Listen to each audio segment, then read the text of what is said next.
Hello, I'm Aidan and you are the listener, and this is Switching to the Future, a layman short weekly podcast where I discuss the latest news about Nintendo and occasionally discuss other mostly relevant topics.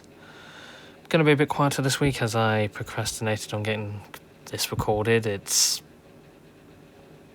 11:09 p.m. where I am, and yeah, quite late. Normally I do this at like 4 p.m. So, happy Friday, it's the 9th of May 2025, or the 10th. Switch 2 is due out in 27 or 26 days. Yay. The end is near. Now let's get to business. Nintendo Music got absolutely nothing this week. Nintendo Classics also got nothing this week. Well, I mean, there was a playlist for Nintendo Music, but I don't cover the playlists. So, yeah. Bit of interesting news though. Nintendo has put on the results of the fiscal year. The Nintendo Switch has sold over 152 million units overall. Quite good. About 2 million units behind the DS. 4 million behind the old PS2 score before Sony magically found another 4 million of them. And Mario Party Jamboree sold 7 million copies to the end of March, which is actually quite crazy. I mean, yeah, it is Mario Party, but it sold faster than the other games. Also, Nintendo expects to sell 15 million Switch 2 consoles by the end of March. And Switch 2 specs apparently did leak a couple of days ago. Turns out it was just from a prototype motherboard. Ooh, interesting. And even then, all the analysis on it, it's been, it's just as powerful as a GTX 1050. Oh, I remember when I used to have one of them. I mean, that GPU was alright for a couple of years, but yeah, and then like, oh, it's this, oh, it's that. Oh, DLSS isn't in this game, says Digital Foundry, only for it to be confirmed that it is in said game.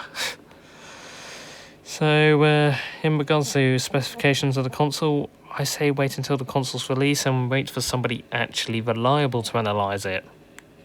Game Explained are probably going to be more reliable for that than Digital Foundry are, because Digital Foundry are just doing a bunch of guesswork that is completely inaccurate. So, yeah. Also, Nintendo promises more Switch 1 games, and that's pretty much all the news this week. I mean, there's been a bit more, but...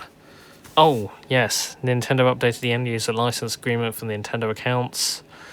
Changes are different in different regions. It's worse in the US than it is in Europe. So, yeah. Also, another thing, Deltarune. If you buy the Switch 1 version of that, you get the Switch 2 version for free. This implies that all these games with £10 upgrades for barely anything, or no upgrade path at all, Sega, it's all a load of rubbish to make more money. So, yeah.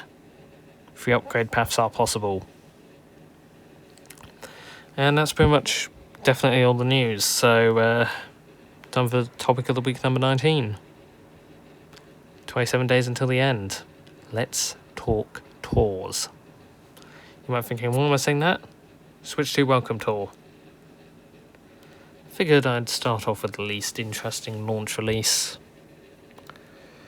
because I'm going to talk about one launch release per all of them until like the final one or two, because there's Switch 2 edition games as well. Switch 2 Welcome Tour, I think it's going to be more than what they say it is. I feel like it's going to be like We Play mixed with nerdy stuff as well.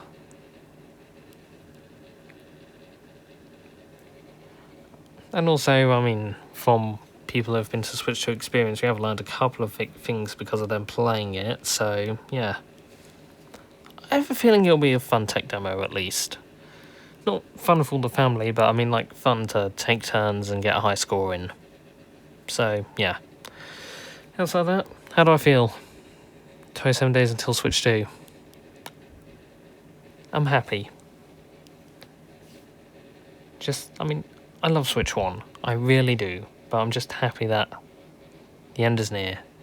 Something different's finally ahead. This has been probably the most anticipated console in ever.